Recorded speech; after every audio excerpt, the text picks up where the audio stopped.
رسول الله صلی الله علیه وسلم د هجرت دریم کال شروع ده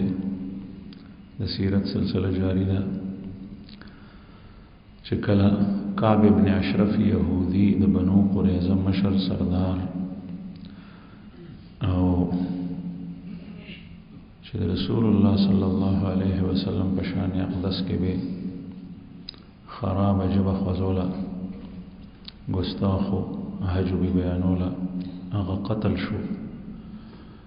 داغه د قتل نه پس رسول الله صلی الله علیه وسلم صحابه ته فرمایل چې دغه قسم ته کوم کس په مدینه کې وی نو هغه قتل کړي ځکه چې اسلام ته مسلمانانو ته او الله جل جلاله چې زمکه د خپل عبادت کوم دین نازل کړی دی نو دا غیر د پاره دا انتهایی مضر پیغمبر اسلام پشان کې ګستاخی او بے ادبی دا په الله جل جلاله باندې اعتراض کولی او دا الله جل جلاله کار تسبق کتلی او هغه خالق ته رب العالمین دی نو داسې کس د دنه علاوه کافر برداشت دی لیکن دغه سړی هر څه چې دی قابل برداشت نه دی چې پس مګ باندې پرې خو دی شي رسول الله صلی الله علیه وسلم عام اعلان او فرمایله چې کوم کس دغه څه ګستاخ ویني نو قتل کړي نو یو صحابی دی محیصه ابن مسعود رضی الله عنه دی صحابی دی مسلمان شوی دی د ضرور حویسه ابن مسعود کافر دی دا محیصه یو یهودیو هغه د رسول الله صلی الله علیه وسلم په شان اقدس کې کنځلې کولې او دغه سه بدرت به وی لکه څنګه چې د کعب ابن اشرف بارګه دی شو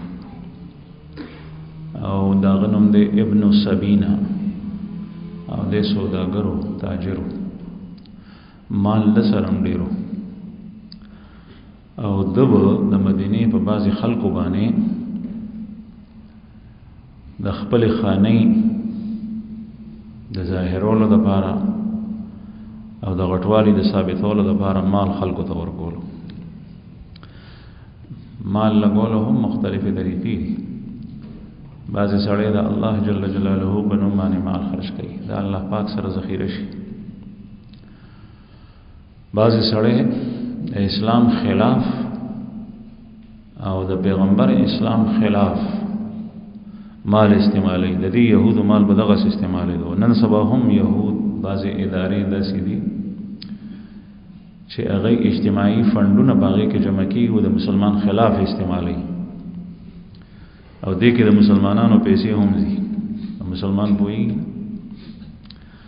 چرته د خوراک سقاق دکانونه د مسلمانانو په ملکونو کې اوس پړي مسلمان د خپل کلی وطن خ خوراک پاکیزه غپري دي د يهودي د دکان نه خوري دا تاسو نه کوي چې په دې کې څه ګړبړ کې دي شي دا غي مشروبات دا غي معقولات دا غي مطعومات دا غي ملبوسات هغه اخلي او هغه دا غي په فند کې جمع کیږي او دغه فند د دین اسلام او د دین مسلمان خلاف استعمالي لکه سړی چې خپل لاس کې ترخص والی او خپل خپې په وایي مسلمان دغه کار کوي د ناپوهۍ د وجنه الله جل شانه دې زموږ د پوهه نصیب کړي دغه یهودی ابن سبینه په مال دې د بار خرج کولو دې کعب ابن اشرف په مال په دغه مرد کې خرج کولو چې د پیغمبر اسلام او د اسلام خلاف استعمال شي نو دغه محیصه رضی الله عنه د تبیم ورکولو کله کله د ضرور خویسه کافر وغه تبیم ورکولو نور د مدینی کافر تبیم ورکولو دغه محیصه چې مسلمان شو نو مخکې هغه خوشی شي غشي او سي وسره کپی شوټی تعلقات وسره بند او چې رسول الله صلی الله علیه وسلم ارشاد مبارک وریدو نو وې زه دغه ګستاخ نه پرېږدم، نو لاړ او هغه قتل کو. نو ورور ته پته ولګېده حویسه ته، هغه ته پته ولګېده چې زما ورور وژلی دی. نو هغه راغلو دا ورور یې ووهلو، دا کافر لګیا شو دا مسلمان ورور یې ووهلو، ځکه چې دی ترې نه کشر و، دا مسلمان او دا کافر مشر و. وایي چې فلانکي ډینګړي تا داسې سړی ووجلو چې کېدای شي ستا په خېټه کې هم د هغه نمک پروت وي، ځکه چې هغه مال ورکولو. نو محیصه رضی الله عنه د ورور د مشرۍ خیال هم ساتلو، او دې ټایم کې ورته وفرمایل چې ما ته داسې هستی د ده د قتل امر را کړی و، که چېرې هغه هستي ما ته ووایي چې دا ورور دې قتل کړه نو زه تا هم وژنم، که هغه ما ته ووایي چې دی قتل کړه نو زه تا هم وژنم. د ورور سره تعلق وي او د دی خپله کې خر ورولي وه، دا ورور چې دا خبره واورېده نو دی په ځای د دې چې د نور په قهر شوی وی، نو قسمت کې هدایت وو، نو سوچ کې پریوت چې زما د دې ورور سره دومره مینه ده، د ما سره مینه ده، دی زما د قتل خلاف تیاریږي د یو کس په وجه باندې،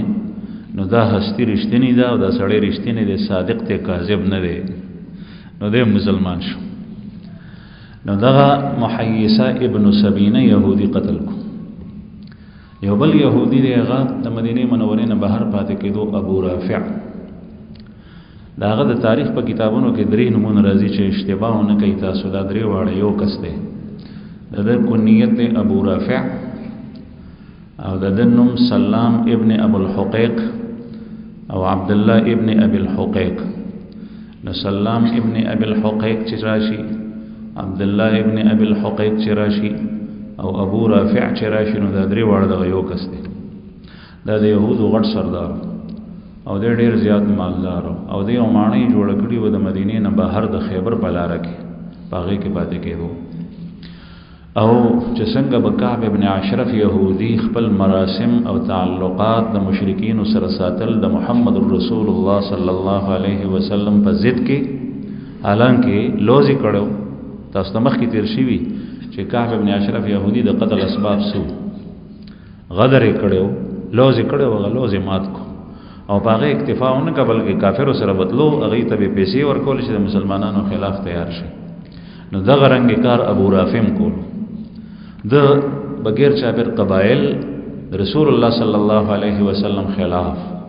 داغه د قتل لپاره او د مسلمانانو سره جنگیدو لپاره تیارول. نو دا ابو رافع رسول الله صلی الله علیه وسلم چې اعلان وکړو، نو یو صحابي دی عبد الله ابن عتیق رضی الله عنه چې داغه تعلق د خزرج قبیله سره دی.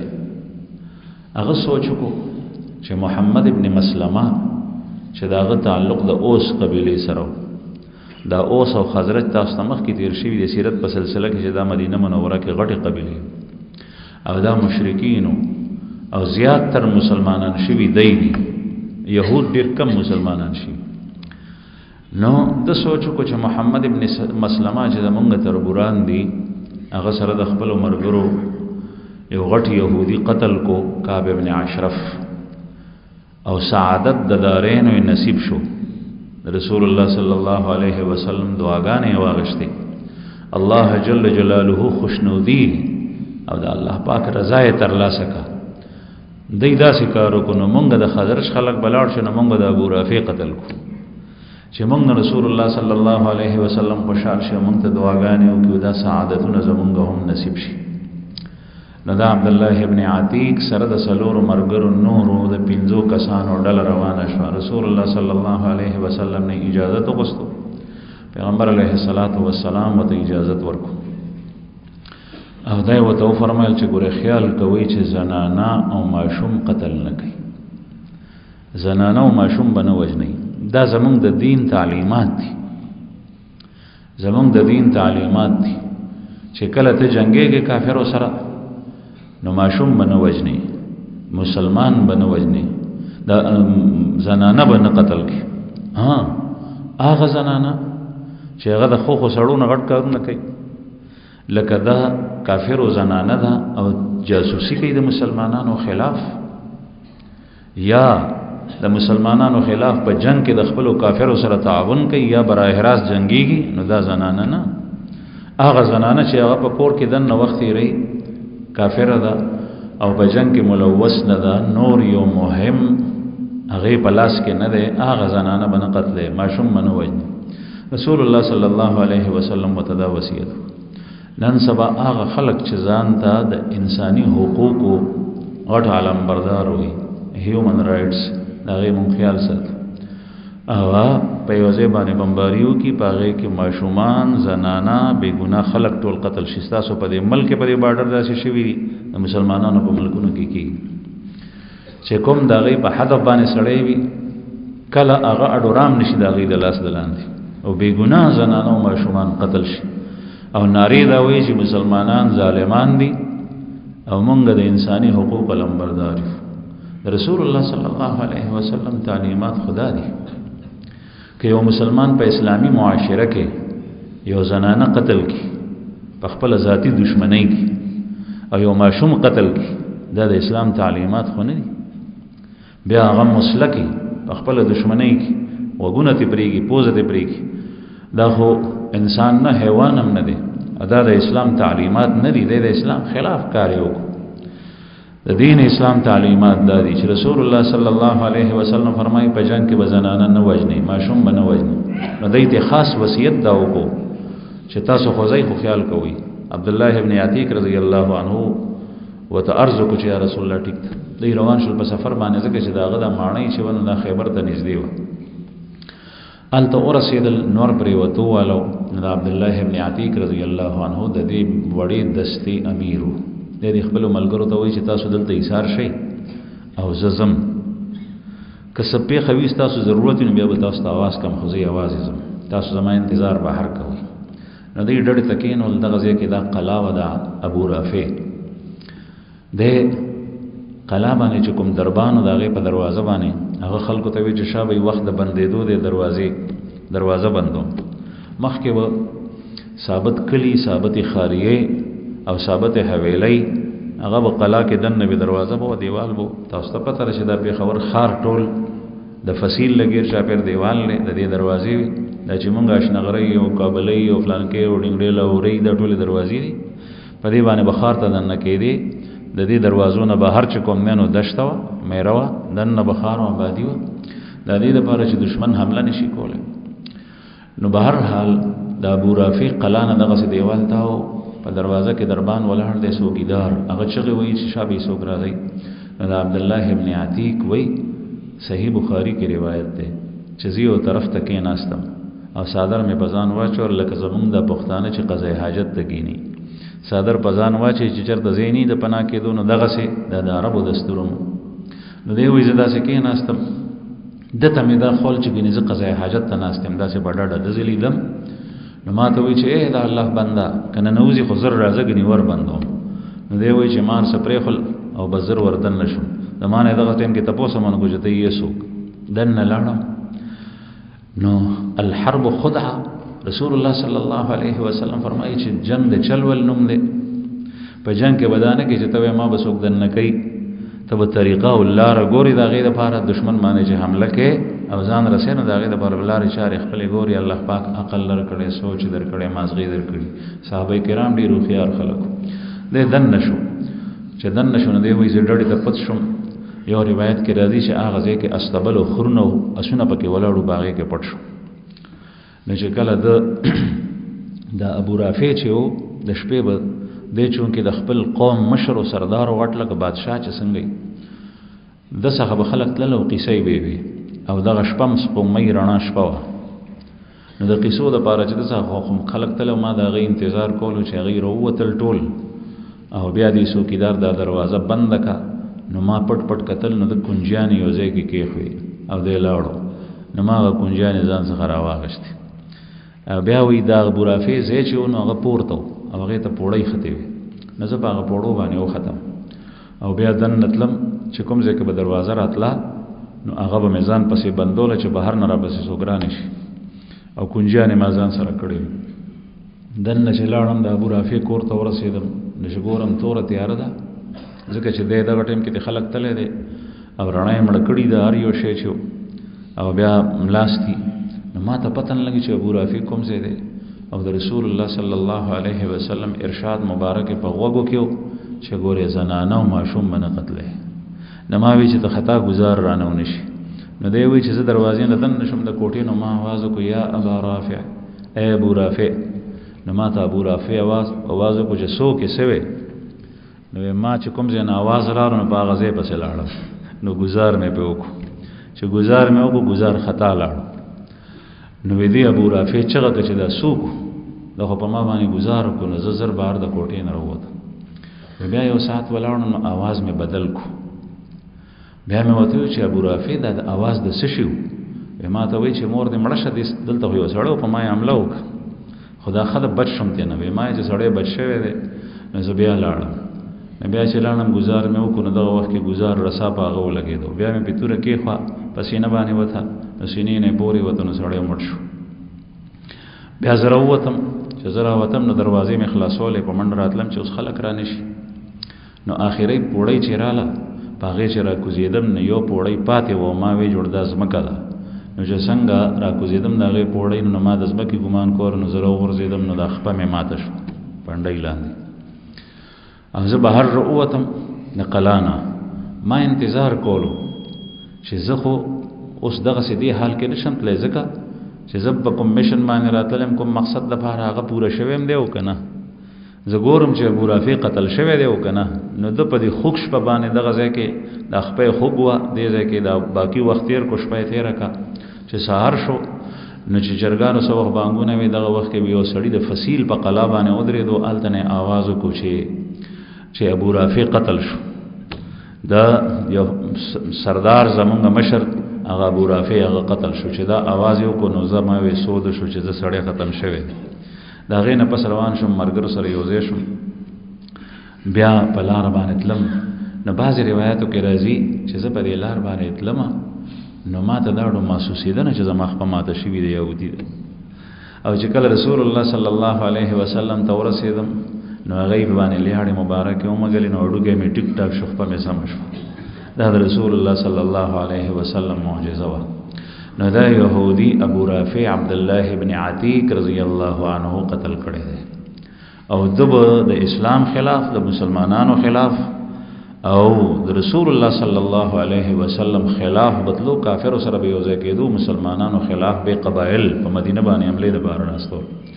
او دا غي سره به مالی تعاون کول چې څوک بنتل او جنگجو خلک بونه غي ته به پیسې ورکول د خپل ذاتی مال نه او وی به چې دا واخلې او په مدینه باندې حمله وکړي موبایل بند ساتي خو مو بهرحال په دې کال کې دا واقعات دام وشو او دې سره سره رسول الله صلی الله علیه وسلم لور بیبي حضرت رقیه رضی الله عنها تاسو ته پته ده چې هغه په همدغه د بدر په موقع باندې وفات شوی و نو په 3 هجری کې رسول الله صلی الله علیه وسلم خپل لور بلا ام کلثوم رضی الله عنها حضرت عثمان رضی الله عنه ته په نکاح کې ورک او دا غي عجیب واقعه ده په همدغه کال باندې حضرت حنیس چې د حضرت عمر رضی الله عنه زوم او حضرت حفصه رضی الله عنها داغه په نکاح کې و هغه چې شهید شو په بدر کې نو حضرت عمر رضی الله عنه فرمایي په بخاری شریف کې دا واقعه درج ده د حدیث په نورو کتابونو کې مشته چې زر عالم نما ابو بکر صدیق ته وی چې زما لور کونډه شوې ده او زه دا لور تا ته در کوم عرست حفصه علی ابي بکر ما وته وی چې خپل لور حفصه تا ته در کوم نو ابو بکر صدیق یادای چې ماته نه هاو کله وننا او خاموشي اختیار ک نو زه خپه شم چې دې سړی خو ماته څه خو راته ویلې بیا داغه نه تیر شم نو حضرت عثمان رضی الله عنه ته مې وې چې زما لور د حفصه غ کونډه شوې ده او زه وایم چې ته داغه سره نکاح وکړې نو حضرت عثمان رضی الله عنه یو ساعت سوچ کو سره ټټ کو بیا وی چې یاره دغه وخت کې زما اوس د نکاح سره اراده نشته ده او زم خپل دغه وخت کې نکاح کول نه غواړم رستو وګورم دا جواب راکو دی وی حضرت عمر رضی الله عنه چې زلانم رسول الله صلی الله علیه وسلم ته او صحیح بخاری کې کوم حدیث دی نو باغی کې دی چې رسول الله صلی الله علیه وسلم د عمر صاحب د لور په خپل اوغست حفصه رضی الله عنها او په نکاح کې واغشت نو دا غینه پس ماته ابو بکر صدیق رضی الله عنه وې چې تا ماته څه وخت ویلو نو هغه وخت ماته ته کښ نو کړې ته زما باغې سکوت باندې خبر شوی خو ما دا خاموشي ولی اختیار کړی و ځکه چې ما د رسول الله صلی الله علیه وسلم نه پټه تذکره اوریدلی و چې ستاسو د لور د حضرت حفصه تذکره کوله نو ما وی چې کې دې شي رسول الله صلی الله علیه وسلم یې بنی کا والی نو بیا ما جواب ځکه نه درکول چې ما وی کې دې شي رسول الله صلی الله علیه وسلم یې بنی کا نه کی او پری دي نو که پری خو نو بیا به سره ځنې کا کو نو مې د صفای انکار کړو نو مې د ها کړو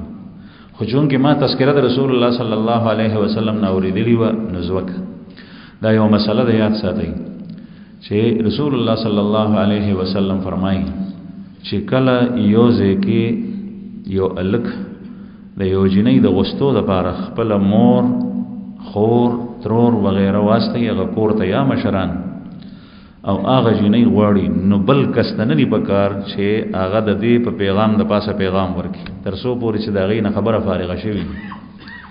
یا هغه هاون کې د جنې کور والا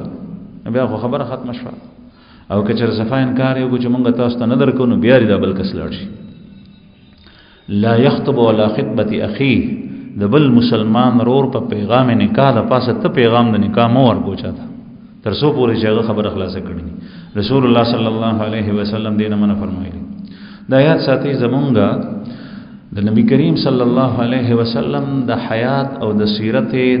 مبارکات چې څومره آداب دی پاغه باندې نن سبا عمل نه کیږي نو دا غي د وجنه په معاشره کې یو تفرق ته انتشار دی بلتون دی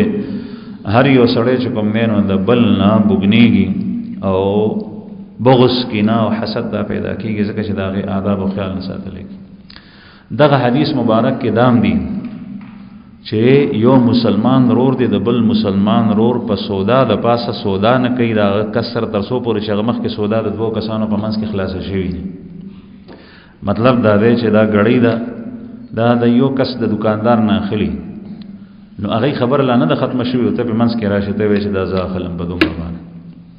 نو دا نه تر سو پورې چې دا خبر سر تر رسیدلی نه ده تر هغه پورې وته نه وې کچره ته پوه شو چې خبره یو طرف ته شو یعنی هغه انکار کوي دکانداري په دین نه ور کوي نو بیا دې نه غوستې شي او کچره دا پته نه لګي د دکاندارم زړوي د مشتریم خبره جوړېدو والا د دې منځ کې پتراله نو دانا او د دین یو شی مستثنا ده چې هغه ته نیلام ویل کېږي نن سبا چې مثلا یو سیسته پورته کې ته وای چې دا سو پسو اخلي یو وایي په 10 روپۍ اخلم بل وایي په 15 اخلم بل وایي په 10 اخلم دا رسول الله صلی الله علیه وسلم په معنا کې شی وی دی غي مبارک په خپل غړي دا جایز ده لیکن دا لومبه صورت چې کوم بیان دا نه دی جایز نو بهر حال پیغام د نکاح کې هم دغه څه مسله ده ته پوهیږي چې دې کور ته دې زنانه ته داخله راځي نو صبر وکړه چې کله دا غي کاته صفاشي یا وته هاو کې نو بیا خبر اخلاص ده او کني بیا پس دا غي نه ته د پیغام ورکړه قدر کې ټیک ده رسول الله صلی الله علیه وسلم ابو بکر صدیق رضی الله عنه خپل صفای بیا رستو کچر د دې وجمانه ها کولې شلتا ته نه مینا کولې شو ځکه چې رسول الله صلی الله علیه وسلم دا غي تذکرہ کړیو حضرت عمر رضی الله عنه د سیرت کتابونو کې لګیلي دي چې نبی کریم صلی الله علیه وسلم تلاړو شکل ابو بکر او عثمان رضی الله عنهما دا سه جوابونه ورکړ ټوله کې صحیح تیر کې چې یا رسول الله ما خپل لور ابو بکر صدیق سے توړان نه کنو هغه ته کښنو کو او عثمان باندې مې وړاندې هغه ته مې چې زما د لور وکا نو هغه ته چې زما د وخت ضرورت نشته رسول الله صلی الله علیه وسلم وتو فرمایل چې عثمان ته ستاد لورنا بهتره خزه الله جل شانه په نکاح کې ورکړي ده او دینه مراد د پیغمبر علیه السلام لور بیبي ام کلثوم رضی الله عنها ده ځکه چې یو وفات شو نو به بل ورک رسول الله صلی الله علیه وسلم دغه وخت عمر ته د خبرې پته نه و وای چې عثمان ته الله جل جلاله استاد لور نه بهتره ورک ظاهر ده یو طرف ته د عمر لور ده بل ته د محمد رسول الله صلی الله علیه وسلم چې سید الاولین والآخرین ده غلور ده هغه لور پسې چته رسی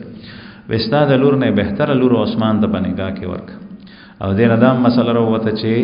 خینی دا محرمات ابدیو کې نه ده محرمات وقتیو کې ده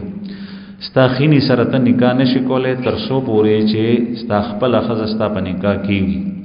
او چې کله دا د نکاح نه اوته څه مطلب مطلقه شوه لاړه یا مړه شوه نو دغه وخت کې بیا د خینی سره نکاح کولی شي او یو نکاح کې دواړه خویندې په یو ځای نشي جمع کېدی ترور او خاله او خورزه دا نشي جمع کېدی او عمه ترور او وريره دا نشي جمع کېدی دوه خویندې نشي جمع کېدی نو داسې بعضې محرمات دي چې هغه نشي جمع کېدی لیکن بعضې داسې دي چې هغه وقتي طور سره حرام دي او چې کله هغه وخت تیر شي نو بیا ورسره نکاح کېدی شي لکه خینی شوه نو د حضرت عثمان رضی الله عنه په نکاح کې اول رقیه رضی الله عنها او د بدر په موقع باندې هغه وفات شو رضی الله عنها دا غینه پس رسول الله صلی الله علیه وسلم ام کلثوم رضی الله عنها ورک او نبی کریم صلی الله علیه وسلم چون کې دغه وخت بیا ټول لونه لاړې ځکه چې فاطمه بیبي علی صاحب ته ورکړی و دا غي تذکرہ مخکې شوی نو رسول الله صلی الله علیه وسلم چې کله دا ام کلثوم رضی الله عنها هم د نبی کریم صلی الله علیه وسلم او د عثمان صاحب په حیات کې وفات شو د ژوند دیوله پیغمبر علیه الصلاۃ والسلام فرمایل کچره زمان بل لور وې نو ما باغه عثمان ته ورکړی و حضرت عثمان رضی الله عنه دمره حیادار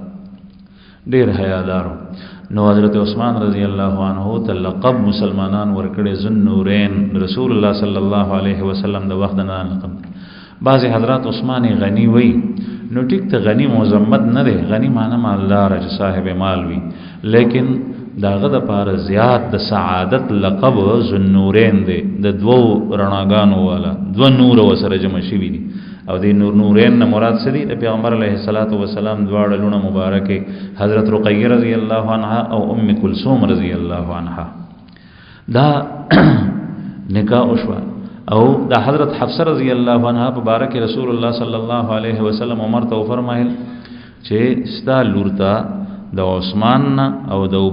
ابوبکر نه بهترین خاوند الله پاک ورکړی دی هغه رسول الله صلی الله علیه وسلم ذات اقدس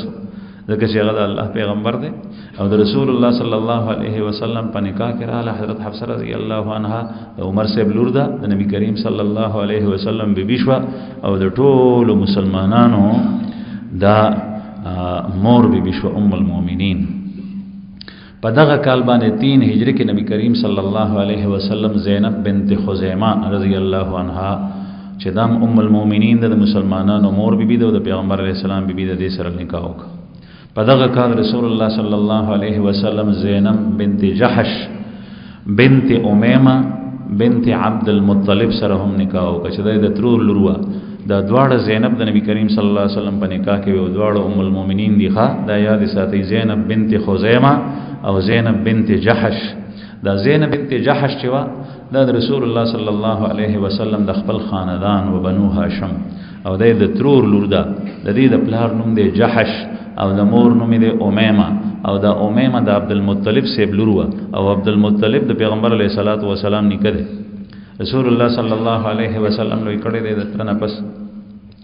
نو بهرحال او دا زینب بنت جحش په نکاح کې رااله د دې عجیب داستان دی قران کریم کې الله جل جلاله د دې تذکرہ کړی ده د دې د نکاح دا چې چلو چې حضرت زید ابن حارثه رضی الله عنه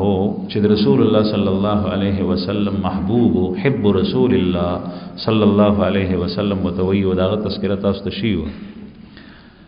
بیرالو نبی کریم صلی الله علیه وسلم ته وی چې یا رسول الله ما ته د نکاح ضرورت دی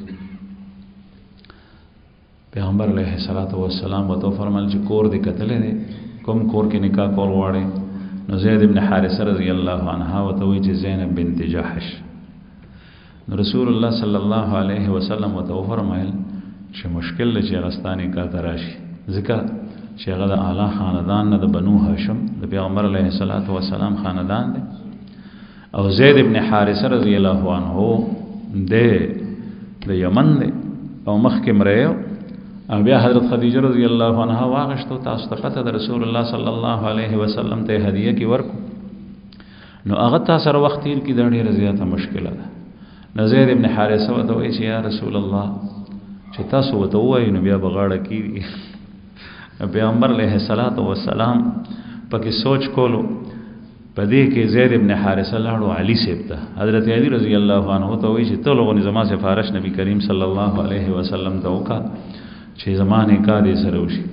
نو حضرت علی رضی الله عنه راغلو رسول الله صلی الله علیه وسلم ته او پیغمبر علیه الصلاۃ والسلام ودو فرمایي ټیک ده. نبی کریم صلی الله علیه وسلم علی سیب واستول چې دوه کلاټ شه او وته وایا. نو چې حضرت علی رضی الله عنه لاړو نو د حضرت زینب رضی الله عنها هم خخنوا او د رورم خخنوا عبید الله ابن جحش. اغراله وی چې یا رسول الله غي خو خانه ده دا نکاح کول نه غواړي. نبی کریم صلی الله علیه وسلم وته فرمایل چې دوه کلار شه وتوای چې د رسول الله صلی الله علیه وسلم فیصله ده چې د سره وته نکاح کی.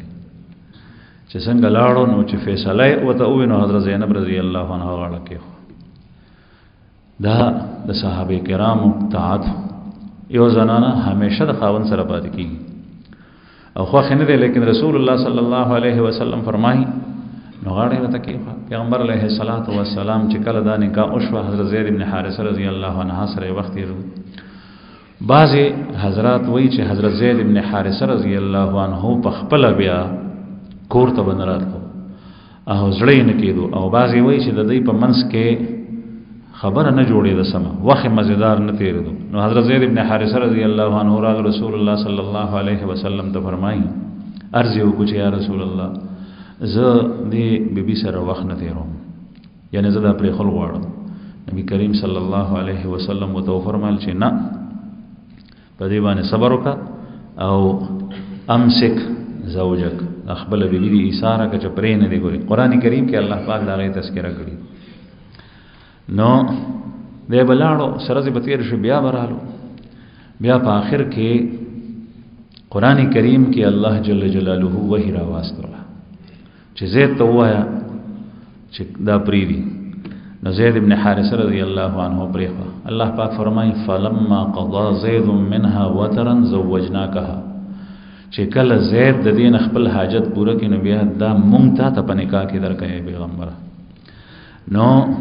دا واحد صحابی دی په صحابو کې حضرت زید ابن حارثه رضی الله عنه چې د نوم قران پاک کې راغلی دی، د یو صحابي نوم قران پاک کې نه راغلی. ابو بکر صدیق رضی الله عنه په ټولو صحابو کې په ټولو امت کې افضل ترین هستی ده، لیکن دا غي نوم قران پاک کې نه راغلی. دومره راغلی دی اذ هما فی الغار اذ یقول لصاحبه لا تحزن ان الله معنا. صاحب لفظ راغلی دی ابو بکر صدیق صاحب د بارا ذکر دغه وجدا چې د ابو بکر صدیق صاحب صحابیت د قران پاک نه ثابت ته، او چې څوک د ابو بکر صدیق صاحب صحابیت نه انکار کوي نو دا کافر دی. چې څوک کوئی صحابي نه دی نو دا کافر دی، ځکه چې د قران کریم انکار دی دا نو بل لیکن نو نه دی غشته شوی د ابو بکر صدیق رضی الله عنه او د حضرت زید ابن حارثه رضی الله عنه نو غشته شوی دی. فلما قضا زید منها وتر زوجناک. دغه وجه چې په مدارسو کې اهل علم مدرسین حضرات علماء کرام شرط طالبان په یو مسله باندې پوي او فرضی نوم دی نه د زید نوم کی دی، فرضی نوم کی دی د زید نوم کی دی دا دغه نه رواج پریوته دی. قران کریم کې الله جل شانه د زید دا نوم ذکر کړی. نو رسول الله صلی الله علیه وسلم د دې بیبي سره د حضرت زید د پرېخونه پس نکاح په اسمانونو کې شوی ده. حضرت زینب رضی الله عنها به فخر کولو په دی باندې په نورو بیبیانو چې تاسو نکاح پس مکه شوی ده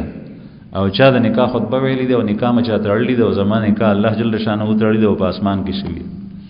رسول الله صلی الله علیه وسلم د دې نکاح نه پس په دنیا کې نه تړلې شوی ده. الله جل شانه نست قرآن کریم دی فلما قضا زید منها زوجناکها، ہم نے اس زینب کو تیرے نکاح میں دیا. مونږ د زینب ستا په نکاح کې درکا. خطیب چې کله خطبه تړي د نکاح خطبه وایي او نکاح تړي د دوه کسانو په منځ کې، نو یو وایي چې ما ورکړی دا او بل ته وایي چې ما درکړه په نکاح کې مې درکړه. نو الله پاک فرمایي چې دا زینب مستا په نکاح کې درک.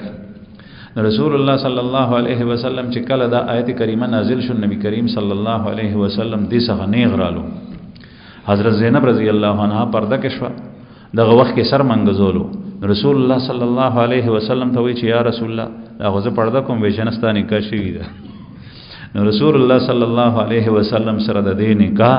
الله جل جلاله په اسمان کې کړی ده. او دې کې یو د جاهلیت د زمانه رسم او خطا او غلط هغه الله جل جلاله مات کو. په دې کې د الله پاک حکمت او دې طریقې سره دا نکاح کول. دا رسم سو رسم دا چې هغه زمانہ کې په پردیس وی خلکو بزوی باندې اونې او نبي به هغه ته د خپل زوی په شان حقوق ورکول. پردیس وی بزوی کو وراره به واغشتو یا به بالکل پردیس کوم نه سو واغشتو بیا به هغه په کور کې لویولو نو بیا به حقیقتا د زوی بلل کېدو د دې خزي بیت نه پردم نه او د دې بم زوی او د دې خاون به زوی او د دې واده د نکاح بندوبس د میراث مال تقسیمېدل دا ټول بداسي و لکه څنګه چې زوی په میراث کې بداسي برخه. نو رسول الله صلی الله علیه وسلم د غزیر ابن حارثه چې تاسو تمخ کې تیر شي وی دي چې د په زوی باندې نیولو پیغمبر علیه الصلاۃ والسلام متبناو په عربی کې وته متبنا وي په اردو کې وته لپالک وي او موږ ته وایو چې په زوی نیولې دي. نو نبی کریم صلی الله علیه وسلم دغه سکړو ځکه چې د الله جل جلاله د طرف نه پدې باندې یو نکیر نور راغله پیغمبر علیه الصلاۃ والسلام باندې وਹੀ تر اوسه پورې نور راغلی چې دا زوی کېږي نه. نو ډیر زیاتې پمینه ساتل او زیاد ابن حارثه د خپل مور او پلارونه په یمن کې ته پاتې شول قصې ته رشي ده. رسول الله صلی الله علیه وسلم اوس دغه رواج ختمول انتهایی سخت مشکل کارو ځکه چې د داسې کس د خزې سره نکاح کول چې هغه پریخي وي هغه سره نکاح کول داسې ولکه د انګور سره نکاح کول او سخر او انګور دا محرمات ابدیو کې دي لکه څنګه چې زوم او خواخي محرمات ابدیو کې دي. یو سړی دی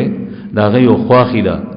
نو دا خواخي د محرمات ابدیو کې ده چې کله د خزه پریم خو یا خزه مړ شو نو بیا هم د خواخي سره نکاح نشي کولای تر ابد پورې.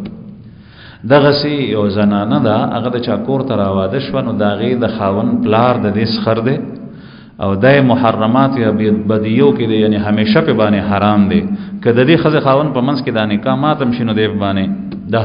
د سخر په دې باندې حرام ده. محرمات ابدیو کې د سره نکاح نه کی. اوس دغه وخت د جاهلیت زمانہ کې دا رواج نو دا کچره پزماکه داسې شوی وي. قران کریم کې الله جل شانه د رسول الله صلی الله علیه وسلم په باره کې فرمایي چې تی خبره په ذهن کې پټه ساتي او الله جل شانه غسر غندي او غپټه دا و چې نبی کریم صلی الله علیه وسلم خلق ته داسې ښکارا تر اوسه پورې ویل نه شو چې الله جل شانه دا یعنی ما ته حکم را کړی د سره نکاح کول غواړم نو الله پاک براه راست قران کریم کې وحی نازل کړ چې وحی نازل شونه وحی رسول خو رسول الله صلی الله علیه وسلم باندې فرض هغه آیات چې رسول الله صلی الله علیه وسلم تلاوت کړي نو هغه رسم مات شو. نو د زید ابن حارثه په نکاح کې پاتې شوی بیبي زینب بنت جحش رضی الله عنها دا بیا د رسول الله صلی الله علیه وسلم په نکاح کې رااله او حضرت زینب بنت جحش رضی الله عنها دا رسول الله صلی الله علیه وسلم د خپل خاندان چې کله زید ابن حارثه ته د نبی کریم صلی الله علیه وسلم ودوله نو هغه وخت کې دې سره سامان کړو ځکه چې زید ابن حارثه د پیغمبر علیه السلام داسې ولګه بچی چې خپل 10 دینار ورکړو او 70 درهم ورکړو او جوړه یعنی پورته کمیس او لاندې ازار او لوپټا او چیل پړونه دې وته ورکړو او غنم وته ورکړو او کجوري وته ورکړي 50 مده غنم وته ورکړو او 10 مده کجوري وته ورکړي او دا نقد پیسې مې پکې دا ټول سامان د زینب بنت جحش پورته استول او زید ابن حارثه نکاح ته قدرات او دغه بیبي چې بیا کله رسول الله صلی الله علیه وسلم نکاح تراله او پاسمانو کې د دې نکاح وتړل شو پیغمبر علیه الصلاۃ والسلام په دې باندې چې کوم دعوت کړي نو داسې بنورو بیبيانو باندې نه کړي چې سروي اعلان کړو صحابه راوون کړي نبی کریم صلی الله علیه وسلم ولیما د نکاح نه پس روټي د نکاح په خوشحالي کې دشتا د رسول الله صلی الله علیه وسلم سنت دي. عبدالرحمن ابن عوف رضی الله عنه نکاح کا پیغمبر علیه الصلاۃ والسلام وتو فرمایل چې نکاح دیو کوي او یا رسول الله و اولم ولو بشات ولیما وکا اگر کبیزه ولی نیوی دینه معلومه شو چې د نکاح په موقع باندې خلک راغونډول کراغونډ کې خیر دی بدري کسان وینو ټیک ده خو ولیمه کې راغونډ کې په خوشحالي کې شریک شي. البته ولیمه داسې کول پکار دي چې ستا وس کې وي د ولیمې لپاره پیسې قرض راغشتل او په ځان باندې قرض پور خېجول او خلک خوشالول او داسې روټۍ کول چې خلک وایي چې په داسې حال کې کړي دا او داسې روټۍ کړي دا او بیا دومره کله کله سیوا شي چې هغه بیا زناورم نخري نو دا تبذیر دی د الله جل جلاله مال ضایع کول دی فضل خرچی ده دین اجتناب پکار دی دومره چې تاسو مره حیثیت وستا حیثیت استعمال د سرشتہ نو ډیر خلک پکې شریک کړي د سلو په ځای باندې د 300 د 500 کسان روټۍ وکړه خر روټۍ وکړه چې وستا قد دشتا لیکن چې دی نینو بیا په کم باندې گزارو که چې څومره دی وسی هغه سان کار کو نو رسول الله صلی الله علیه وسلم په دې باندې روټۍ وکړه دعوت په کور کې کړو نو دغه وخت کې هم عجیب ناشنا واقعات پیښ شول غدا چې تر اوسه پورې د پردې احکام لانو نازل شوي د 3 هجری ده د حضرت زینب رضی الله عنها نے کہا چې کېدا د پردې احکام لانو نازل شوي او د دې د ولیمې کې د پردې حکم نازل شو او هغه داسې چې پیغمبر علیه الصلاۃ والسلام صحابه کور ته راغوستي د نبی کریم صلی الله علیه وسلم په کور کې روټۍ خوړې شو نو بیبي یو طرف ته ناسته و حضرت زینب رضی الله عنها پرده خو د پردې احکام نو نازل شوي لیکن بیا هم شرمیدا زنانو کې فطری طور سره حیاي نو ډډې ته ناسته نو صحابه روټۍ خوړه نو روټۍ ختم شو بعض صحابه غب شپ لګولو ناست نو پیغمبر علیه الصلاۃ والسلام دا غي باغ خبرو اترو باندې خپش رسول الله صلی الله علیه وسلم د کور نه وته بهر نور بیبیانو کړه لاړو حضرت عائشہ رضی الله عنها نور کړه سلام یې چولو هغه به تاسو کولو چې یا رسول الله نبی بیبی دی مبارک شه او تاسو به کولو چې څنګه حال له وغیرہ وغیرہ پیغمبر علیه الصلاۃ والسلام مقصد دا چې دا خلق شاته پاسي نبی کریم صلی الله علیه وسلم یو چکر واله چې واپس راغلو لا خلق ناست غب شپ لګول بیا نبی کریم صلی الله علیه وسلم او تو حضرت انس رضی الله عنه فرمایي ځکه چې د خادم خاص ته چې ما د نبی کریم صلی الله علیه وسلم مخ مبارک باندې آثار لیدل پیغمبر علیه الصلاۃ والسلام رنگ مبارک متغیر خو پیغمبر علیه الصلاۃ والسلام بخپل ذاتی معاملاتو کې سوخه پکول نه حیادار دومره و چې چاته دا خبره نشو کول چې تاسو ولې ناسری تاسو پاسې ولې نه قران کریم کې د دې په اړه کې الله پاک بیا آیات نازل کړل پاغه کې ذکر دی چې کله تاسو ته څوک دعوت درکې او یو ځای کې تاسو کې نه نو چې څنګه دعوت او خوړې شو روټۍ ختم شونه فورن پاسې او خپل زینو ته ځي بیا په هغه ځای کې مکه نه غب شپ ملګوي دا آیات بیا نازل شو چې څنګه دوباره رسول الله صلی الله علیه وسلم وته نو دا صحابه کرام پوښل صحابه هغه پوښل چې دا خو پیغمبر علیه الصلاۃ والسلام دوزل دنه بار شو دا زمونږ د وجنو एकदम پاسې ده چې څنګه پاسې دل نو حضرت انس رضی الله عنه د رسول الله صلی الله علیه وسلم خادم خاص ته حلق ته دیار لسکال عمر دی پیغمبر علیه الصلاۃ والسلام خدمت به کولو نو دی وی چې پیغمبر علیه السلام مخ کې او زور پسې ومه او چې نبی کریم صلی الله علیه وسلم څنګه کوټې ته دنه کېدو نو دغه وخت کې به پردې احکام نازل شول آیات نو زما تر منځ حجاب راخکته کو پردې راخکته کو په ور باندې ماته وی چې بارو درېګه اوس دنه دراتلو اجازه نشته نو دغه وخت نه د حجاب احکام نازل شوي حدیث مبارکو کې د حضرت سوده رضی الله عنها واقع هم راځي چې حضرت سوده رضی الله عنها مخکې بزنانه بهر تلی وتی به د کور نه د پیغمبر علیه السلام بیبیان هم تلی حضرت عمر رضی الله عنه موافقات مشهور دي چې دا غي د وینا مطابق الله پاک وحی نازل کړی دی یو دام و چې یا رسول الله دی بیبیانو ته وایي چې دی بهر نه روزي او پیغمبر علیه الصلاۃ والسلام وتو فرمایي چې د الله د طرف نه ممانعت نه دی راغلی نو دی بوته پرده کې بوته خود وته اوس نن سبا حکم د زنانو د پاره ده چې په پرده کې هم د ضرورت نه بغیر د کور نه بهر نشي وته وقرن فی بیوتکن ولا تبرجن تبرج الجاہلیت الاولى اور تم قرار پکڑو اپنے گھروں کے اندر اور جاہلیت کے زمانے کی طرح باہر نہ نکلو د جاهلیت د زمانه وتل لو چې په غاړه کې به امبیلو د لوپټه به دا سیدري کې چې د امبیل می خلق ویني او چې په لاس کې به بنگړیو نو دا مټه به د لستونه به پورته کو چې د بنگړی می خلق ویني نن سبا هم دغه سې کوي چې په سورلۍ کې په گاډي کې ناشتای د لستونه پورته کې چې خلق می د سرو د بنگړی وي او سره به برکړي